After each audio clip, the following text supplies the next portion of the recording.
અમદાવાદમાં નરેન્દ્રભાઈ મોદી આવી રહ્યા છે અને આખા અમદાવાદને સજાવવામાં આવે છે, પણ આટલા દિવસ બધા ક્યાં હતા?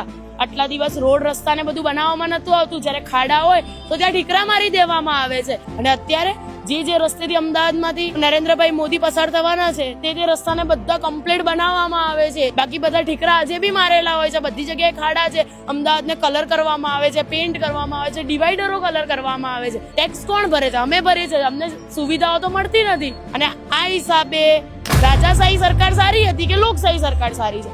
એટલીસ્ટ રાજાઓ અમારી પ્રજા વિશે તો વિચારતા હતા. પીએમ મોદી સર આવે છે એટલે રસ્તાઓ બને છે, ઝૂંપડપટ્ટીઓને ઢાંકીને મોટા મોટા બેનરો ઉભા કરે છે. મોદી સાહેબ, વિરોધ આપનો નથી, આ ભ્રષ્ટાચારીઓનો છો. જે તમે ફંડ પાસ કરો છો ને એનું આ લોકો કામ કરતા નથી. ખાલી તમે આવો છો ને એટલા માટે દેખાડો જ થાય છે. બાકી તો બધા સમજદાર જ છે. જય હિન્દ, જય ભારત.